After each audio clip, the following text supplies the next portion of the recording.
Hello students, आज का हमारा नया टॉपिक है solution of non homogeneous linear partial differential equation with constant coefficients. इससे जो प्रीवियस वीडियो था उसमें हमने डिस्कस किया था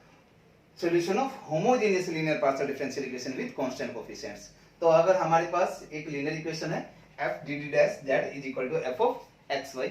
suppose that I am calling it 1। सो हमें इसका सॉल्यूशन फाइंड आउट करना है। अगर ये आपकी होमोजेनियस है,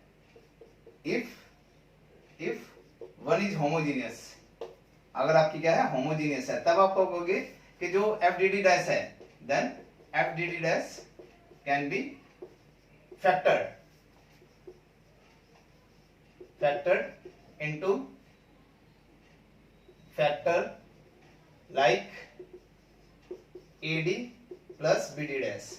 इस टाइप के उसमें फैक्टर किया जा सकता है उनका, मतलब f dt dash को ब्रेक किया जा सकता है इस टाइप के फैक्टर्स में। लेकिन अगर but if one is non homogeneous, अगर वन आपकी नॉन होमोजेनियस है तब इसे हमारे दो केस अराइज होते हैं तब कि then F D D dash can be, जब आपके नॉन होमोजेनियस है तो two cases will be arises. So two cases arises क्या है हमारे पास कि F D D dash can be factored, okay, can be factored into linear factors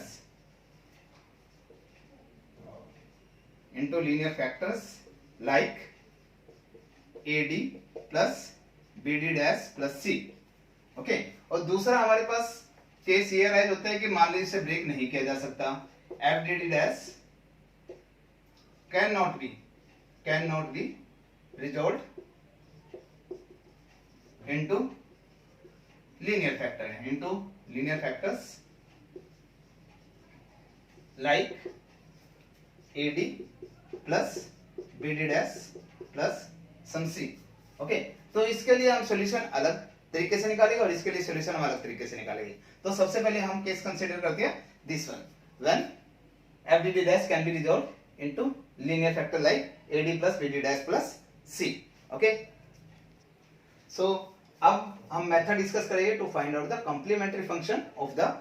given equation 1 when the equation is non homogeneous linear partial differential equation with constant coefficient. तो आपने complementary function निकालना है। हमें पता है कि complementary function क्या होता है, इस टाइप की इक्वेशन का सॉल्यूशन होता है जब राइट हैंड साइड में इक्वल टू 0 कर देते हैं, f dt dash z is equal to 0, इसका जो सॉल्यूशन होगा that will be complementary function, that means cf, okay. तो हमारे पास अब केस अराइज होते हैं, ये एफ डी डी डैश क्या है हमारे पास नॉन होमोजेनियस है। अगर ये नॉन होमोजेनियस है तो इसका हमने कहा इसके दो केसेस हो गए, या तो उसे लीनियर फैक्टर में ब्रेक किया जा सकता है या फिर ब्रेक नहीं किया जा सकता। तो हमने कहा कि पहला केस डिस्कस करते हैं जब एफ डी डी डैश को रिजोल्व किया जा सकता है लीनियर फैक्टर्स में। जब उसे रिजोल्व किया जा सकता है लीनियर फैक्टर में, तो मैंने एफ डी डी डैश को क्या लिखा है, दिस सेकंड इक्वेशन को हम रीराइट कर सकते हैं a1d minus b1d dash minus c1 into a2d minus b2d dash minus c2 into dot dot dot a&d minus b&d dash minus c into z will be equal to 0। तो इसे इसमें break कर दिया linear factors में। अब हमें पता है कि अगर मेरे पास इस टाइप की कोई भी इक्वेशन है a1d minus b1d dash minus c1 z equal to 0, या a2d minus b2d dash minus c2 z is equal to 0, या a&d minus b&d dash minus cn z is equal to 0,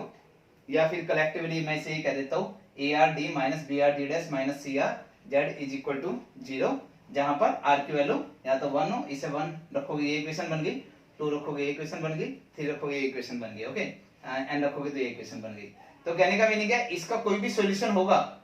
जो वो इस पूरी की पूरी थर्ड इक्वेशन का solution होगा। इस टाइप की किसी भी पीडीई का solution will also be the solution of the equation 3। तो हम इसका सॉल्यूशन निकालना चाहते हैं कि इसका सॉल्यूशन किस तरीके से निकलेगा। सो let us see the solution of this type of differential equation, okay. तो अगर हम ये कंसीडर करते हैं equation ARD minus BRD dash minus CRZ is equal to 0, तो अगर मैं z को अंदर मल्टीप्लाई करता हूं तो क्या बनेगा ARDZ minus BRD dash Z और minus CRZ is equal to 0। D का मीनिंग क्या है, कर्ल बाय कर्ल x, तो curl z by curl x क्या बन गया P, तो इसे मैं लिख देता हूं ARP minus BR, ये बन गया curl z by curl y, curl z by curl y को बोलता हूं मैं Q, इसे डिनोट करता हूं माइनस CRZ को राइट हैंड साइड में शिफ्ट कर दीजिए, CRZ equal to this one. So ये हमारे पास बन गई लैग्रेंजिस लीनियर, मतलब लीनियर इक्वेशन बन गई। तो इस पीडी को सोल्व करने के लिए हमारे पास स्टैंडर्ड फॉर्म थी क्या, इसके लिए कॉरेस्पॉन्डिंग लैग्रेंजियन लीनियर इक्वेशन लिखते थे, तो हम कहते थे it's Lagrange's linear equation, Lagrange's linear equations, Lagrange's linear auxiliary equations, Lagrange's auxiliary equation. तो ऑक्सिलरी इक्वेशन के लिए हम क्या करते थे, हमें पता है कि लैग्रेंजियस ऑक्सिलरी इक्वेशन क्या होगी, dx बाय p का कोफिशिएंट, dy बाय q का कोफिशिएंट, q का कोफिशिएंट क्या है minus of br, and dz by right hand side है जो हमारा crz, that will be this one. Okay, तो अब हमने इसका सॉल्यूशन निकालना है, ताकि हम इस इक्वेशन का सॉल्यूशन निकालने के लिए कोई भी अगर आप दो फ्रैक्शन ले लीजिए, मान लीजिए मैं पहले ये दो फ्रैक्शन ले लेता हूं, अगर मैं इन दोनों फ्रैक्शन को लेके सॉल्यूशन निकालता हूं, so you can see that इसका सॉल्यूशन हमारे पास क्या होगा, dx by ar will be equal to dy by minus br, तो क्रॉस मल्टीप्लाई कर दीजिए, that will be minus br dx will be equal to ar dy, so अगर मैं ऐड करता हूं तो you can say that minus of integration करोगे तो minus br x plus some constant is equal to AR Y, तो अगर मैं कांस्टेंट की वैल्यू निकालता हूं तो इसे आप रीराइट करके ऐसे लिख सकते हो BR x plus AR y, so ये वैल्यू आ गई आपके पास, constant will be equal to this one. अगर मान लीजिए मैं फर्स्ट और थर्ड, अब आप फर्स्ट और थर्ड फ्रैक्शन को अगर आप कंसीडर करते हैं, फर्स्ट और थर्ड फ्रैक्शन में क्या देगा, dx upon AR and that will be equal to dz upon CRZ। So what I have to do, just मान लीजिए मैं इस कोफिशिएंट को इधर ले लेता हूँ कांस्टेंट को, तो आपके पास क्या बन जाएगा, CR by AR dx that will be equal to dz by z, okay, so dz by z, so what I have to do, just दोनों तरफ इंटीग्रेशन कर दीजिए, जब इसका इंटीग्रेशन लेंगे तो आपके पास क्या बनेगा, that will be CR upon AR x, CR upon AR x, okay, and plus some constant, मान लीजिए कांस्टेंट ले लेता हूं मैं, log of some constant, log of k, okay, and that will be log of z, that will be this one। अब log k को अगर मैं राइट हैंड साइड में शिफ्ट करता हूं तो ये क्या बन जाएगा, log z by log k, okay, so it will be given by, इसे रीराइट करके यहाँ पे लिख सकते हैं कि CR जो लेफ्ट हैंड साइड है CR अपॉन AR x, वैसे कैसे लिखा है, राइट हैंड साइड में शिफ्ट किया तो क्या बन गया, log of z minus log of k, उसे रीराइट करके लिख सकता हूँ log of z by k। तो आपका यहाँ पर बेस क्या है, e, सो अगर बेस e है तो आप कहोगे z by k की वैल्यू क्या होगी, e raise to power this, so you can say that कि हमारे पास z by k की वैल्यू क्या बन जाएगी, e raise to power CR upon AR x। अब अगर मैं z की वैल्यू निकालता हूं तो k will be multiply right hand side, तो you will say that z will be equal to k into e raise to power CR upon AR x, ये हो जाएगी। लेकिन k को अगर मैं फंक्शन ऑफ c लिख देता हूं, मान लीजिए तो मैं k को बोल देता हूं function of c, if k is equal to some function of c, तो हमारे पास इसका सॉल्यूशन क्या होगा, इसे आप रीराइट कर पाओगे, z will be equal to some function of c into e raise to power CR upon AR x, okay. लेकिन c हमने पहले निकाला हुआ, c किसके इक्वल है, BRx plus ARy, so you can say that कि मैं z को रीराइट करके क्या लिख सकता हूं, z will be given by e raise to power CR by ARx and phi of c की वैल्यू पुट कर दीजिए, आपकी वैल्यू क्या है, BRx plus ARy, okay, BRx plus ARy, so इस टाइप का सॉल्यूशन निकल गया, ओके। तो r की वैल्यू 1 पुट करोगे तो हमारी जो थर्ड इक्वेशन थी उसमें फर्स्ट फॉर्म की जो इक्वेशन बन रही थी उसका सॉल्यूशन बनेगा c1 bye a1x 5 b1x plus a1y, और सेकंड अगर r की वैल्यू 2 पुट करता हो तो उसका सॉल्यूशन बनेगा z is equal to c2 by a2x 5 of b2 plus x plus y, okay. So इस तरीके से जितने भी सॉल्यूशन आएंगे तो सभी के सभी सॉल्यूशन हमारी फर्स्ट इक्वेशन जो मैंने सेकंड इक्वेशन लिखी थी इक्वल टू 0 करके, तो ये सभी के सभी उसके सॉल्यूशन बन रहे हैं, r की वैल्यू 1 के लिए, r की वैल्यू 2 के लिए, r की वैल्यू 3 के लिए, ओके, 1 2 3 और n के लिए। तो अगर वो सभी उसके सॉल्यूशन है तो उनका जो सम होगा that will also be the solution of the equation number 2, okay. So you can say that कि इनको अगर मैं सम के फॉर्म में लिख देता हूं तो that will give the solution of the equation number 2, okay. तो हमारे यहाँ पर z equal to C are upon A R X five of B are x plus A R Y जो सोल्यूशन निकला है उसमें ए आर की value non zero है। रिमेंबर दैट कि A R is not equal to zero here, A R is not equal to zero. Now we consider, सो अब हमारे पास solution निकाला हमने। जब ए आर को नॉन जीरो कंसीडर किया तो मैंने फर्स्ट और थर्ड फ्रैक्शन को कंसीडर करने के बाद सोल्यूशन आपका आ गया z is equal to C are upon A R x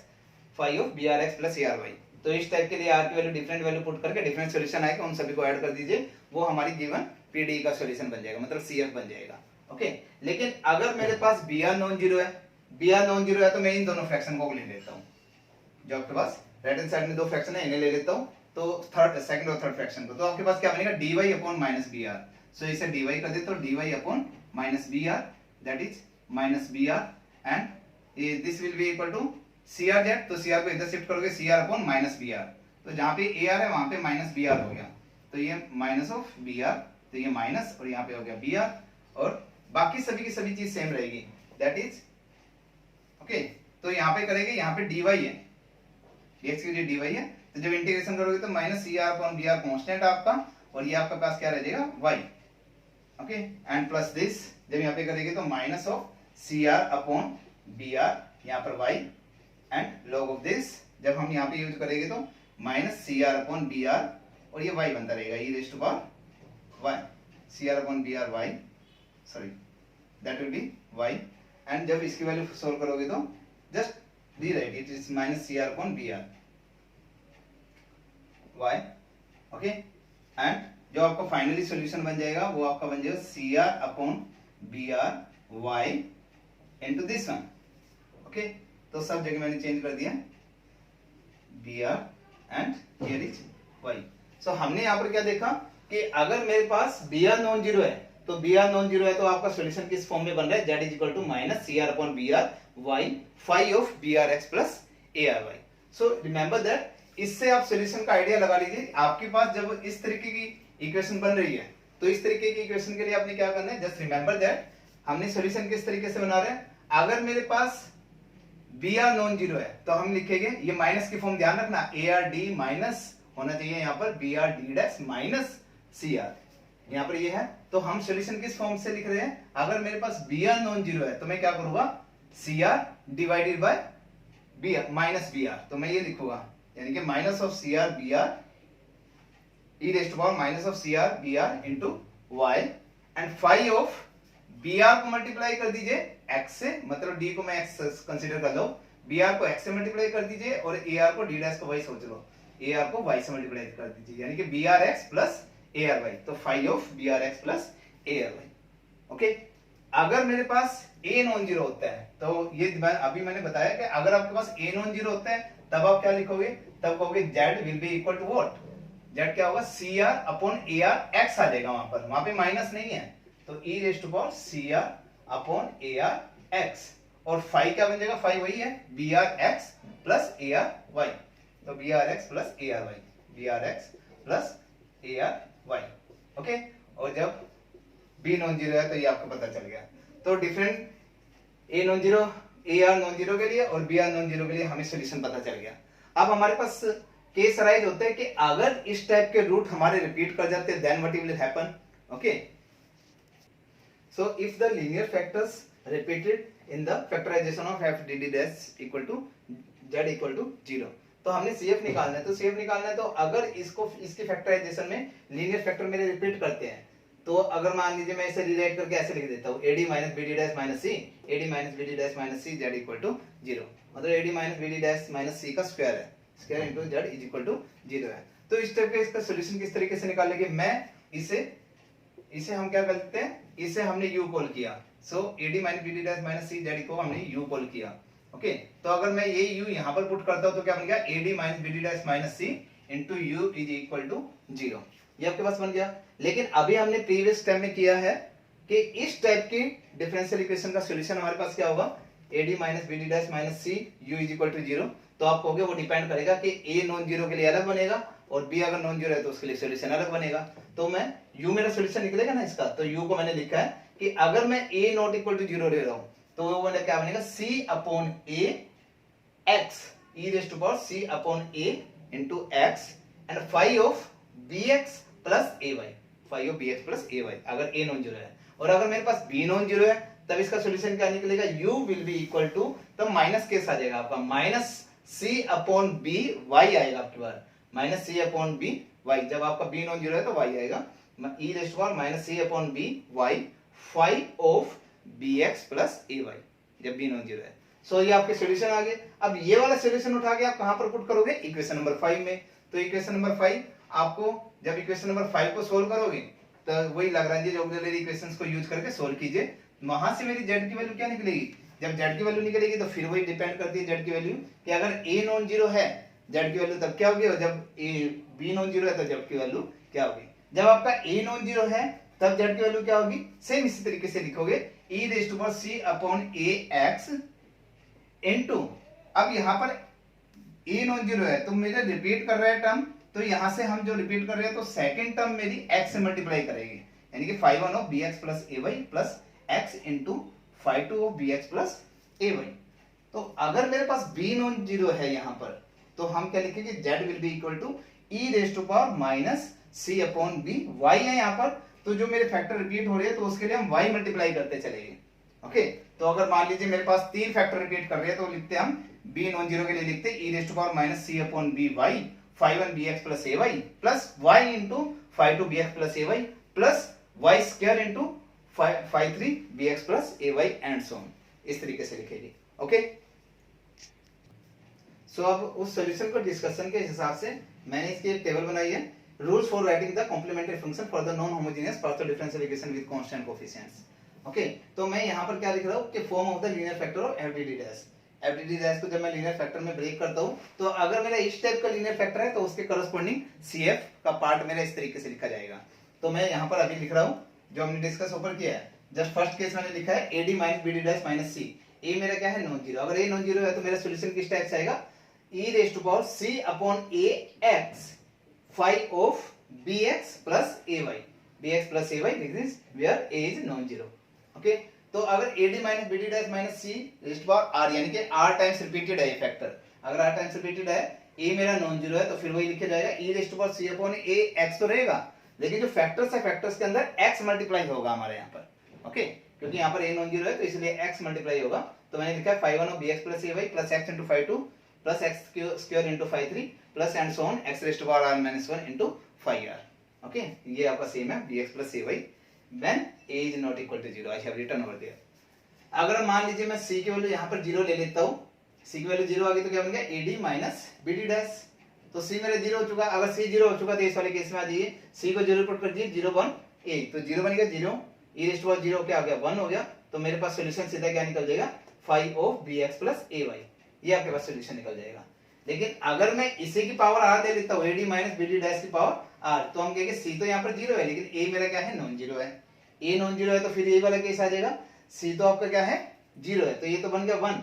लेकिन a नॉन जीरो था तो इसलिए ये तो बन गया आपका 1, तो बाकी का पूरा ये रिपीट कर रहा है r टाइम्स, तो मेरे पास सॉल्यूशन यही बनेगा 5 of bx plus ay plus x into 5 2 plus x square into 5 3 plus and so on x raise to power r minus 1 into 5r when a is non zero. अब आपके पास है, मैंने क्या किया, b की वैल्यू अगर मैं यहाँ पर 0 ले लेता हूँ तो b की वैल्यू 0 लेता हूँ तो मेरे पास क्या बन गया ad माइनस c, इस टाइप का फैक्टर बन गया।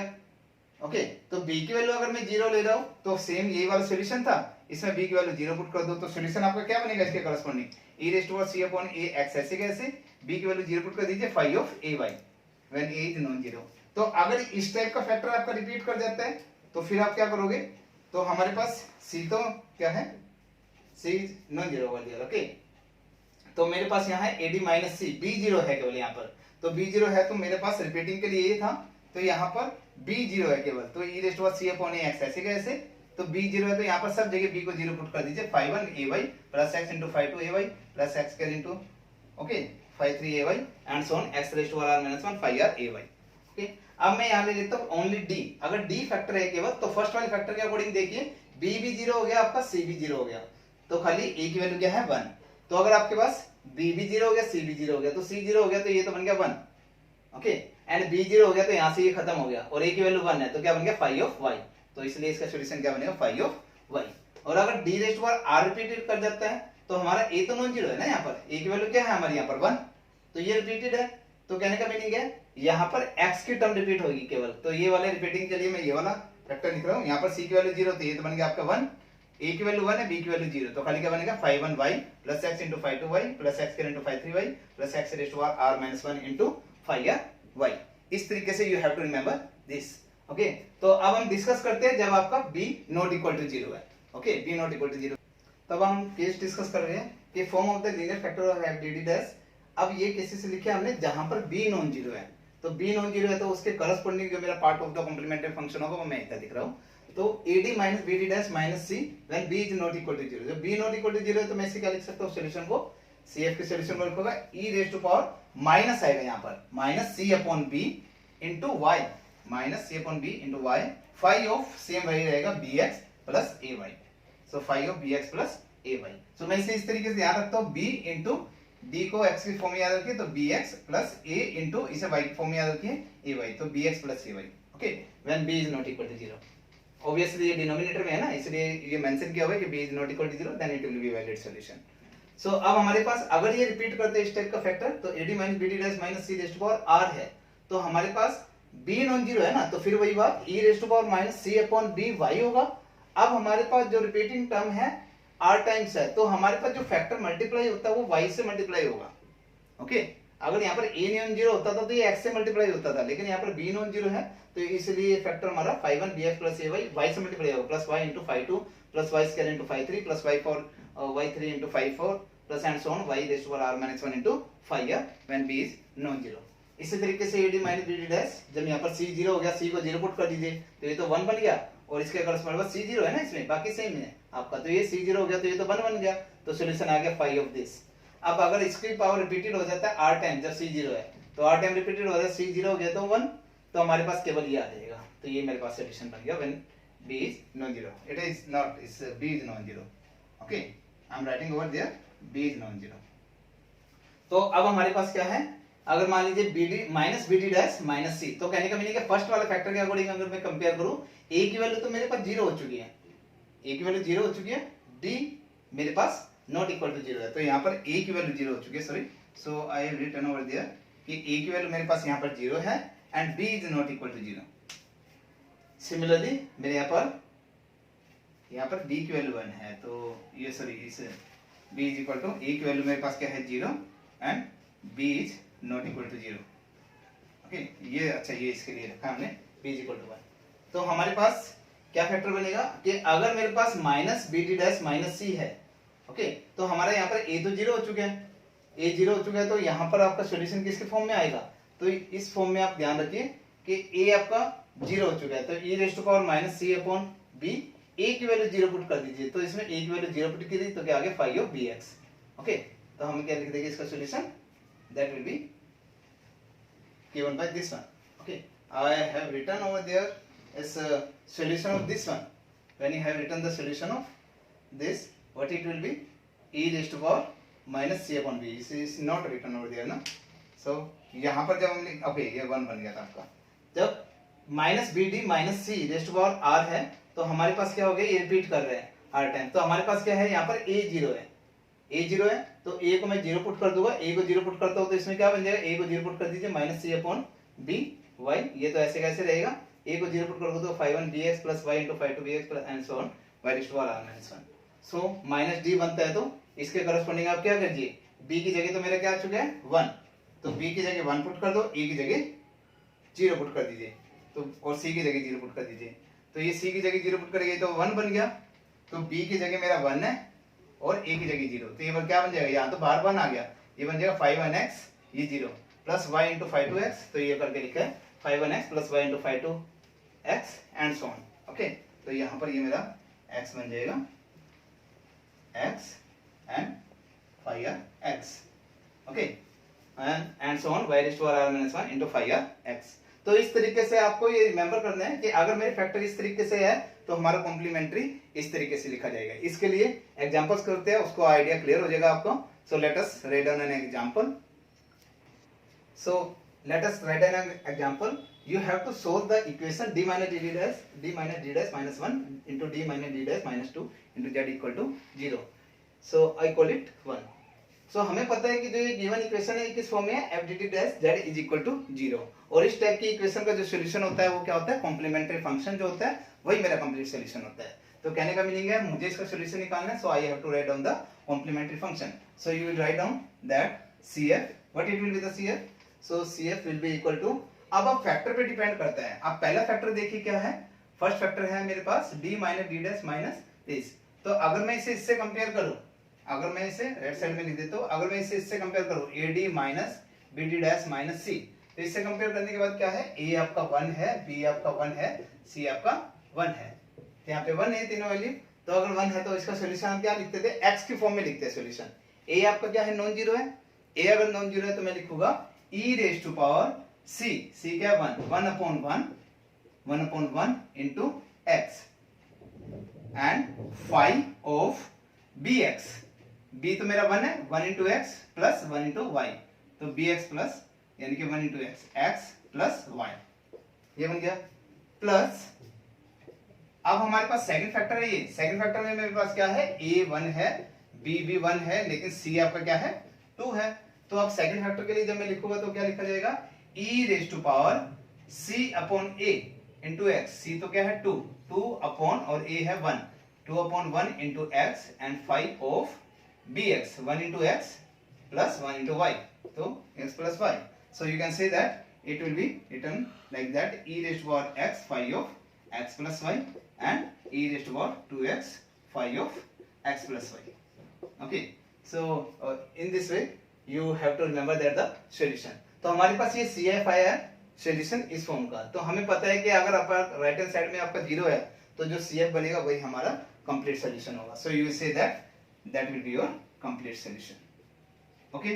let us write down another example to clear the idea. जब आपके रिपीटेड फैक्टर होंगे तब आप सॉल्यूशन किस तरीके से फाइंड आउट करेंगे गिवन पीडी का। So let us write another example. तो अब हमारे पास नेक्स्ट एग्जांपल है example number 2। You have to solve the equation d minus 3d dash minus 2 whole square into z will be equal to 0। अब आपके है ये रिपीटेड, ऑलरेडी लीनियर फैक्टर में है और लीनियर फैक्टर क्या है आपका, रिपीटेड है। तो रिपीटेड के लिए हमने केस डिस्कस किया था कि अगर रिपीटेड है तो हम सॉल्यूशन किस तरीके से लिखेंगे। सो यू कैन सी दैट, नहीं अगर याद नहीं रहता तो वीडियो को बैक करके आप जो भी मेथड है वो आप रिमेंबर कर सकते हो। उसको रिमेंबर करने के बाद you have to write down the solution. So हमें पता है कि यहाँ पर इस इक्वेशन में राइट हैंड साइड आपकी 0 है। So you say that for equation 1 CF will be the complete solution. Okay, यही हमारे पास क्या निकलेगा, इसका कंप्लीट सॉल्यूशन निकलेगा। तो कहने का मीनिंग है CF निकालना है आपने, तो CF आपके पास क्या आएगा, that will be CF will be equal to what. अब आपके पास d minus 3d dash minus 2, यहाँ पर अगर मैं इसे कंपेयर करता हूँ इससे AD minus BD dash minus C, इससे कंपेयर करता हूँ तो A की वैल्यू क्या है आपके पास 1 है, B की वैल्यू क्या है 3 है और C की वैल्यू क्या है 2 है। ओके, तो आपका A नॉन जीरो है, बस ये देख लीजिए A आपका क्या है, ये नॉन जीरो है। अगर ये वाली टर्म नॉन जीरो है तो मैं इसे x की फॉर्म में लिखता हूँ, तो x की फॉर्म में लिखेगी तो इसे क्या बनेगा, ये e raise to power c upon a 2 upon 1, तो यानी कि 2 upon 1 into X and 5 of what, 5 of dx, यानी कि 3 into X plus 1 into Y, तो ये बन गया 3x plus y and plus factor repeated है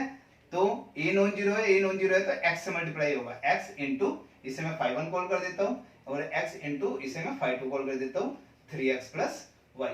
तो ये आपके पास सोल्यूशन निकलेगा। इन केस अगर आप b को नॉन जीरो कंसीडर करते हैं तब भी इसका सोल्यूशन लिखा जा सकता है। तब सोल्यूशन आप क्या लिखोगे, then CF will be equal to, अगर b नॉन जीरो लेते हो तो क्या बनेगा, e raise to power minus c upon b, तो e raise to power minus 2 upon 3y, इसे ऐसे लिख सकते हैं। एंड आपका क्या बनेगा 5 of that will B 3x plus y, लेकिन b को नॉन जीरो ले रहा हूं तो आप यहाँ y से मल्टीप्लाई करो, y into 5 to 3x plus y। तो या तो आप इस फॉर्म में लिख लीजिए जब a नॉन जीरो ले रहे, अगर b नॉन जीरो लेते हैं इस फॉर्म में लिख लीजिए। So that will be your given solution. So solution को मैं किस फॉर्म में लिखना है, z, तो मेरे पास CF ही कंप्लीट सॉल्यूशन आएगा। So that will be z will be equal to this one or z will be equal to this one. That will be the complete solution. Okay? तो इस तरीके से बच्चों हमने क्या सीखा यहाँ पर कि अगर मुझे कॉम्प्लीमेंट्री फंक्शन निकालने गिवन पीडीई का, कॉम्प्लीमेंट्री फंक्शन किसका सोल्यूशन होता है, जहां पर right hand side equal to 0, F D D dash Z equal to 0। तो उसके लिए हमने केसेस डिस्कस किए कि अगर मेरे पास ये नॉन होमोजीनियस है, पार्शियल डिफरेंशियल इक्वेशन अगर नॉन होमोजीनियस है तो हमने केस अराइज हो रहे थे, या तो उसे फैक्टराइज किया जा सकता है लीनियर फैक्टर में, या फिर फैक्टराइज नहीं किया जा सकता। जब उसे फैक्टराइज किया जा सकता था लीनियर फैक्टर्स में, तो उसके लिए हमने डिस्कस किए केस कि हमारा कॉम्प्लीमेंट्री फंक्शन किस किस तरीके से लिखा जाएगा। अब हम नेक्स्ट वीडियो में ये डिस्कस करेंगे जब उसे लीनियर फैक्टर में ब्रेक नहीं किया जा सकता, तब उसका सॉल्यूशन हम किस तरीके से लिखेंगे। Okay, that will discuss in the next class. Thank you very much students.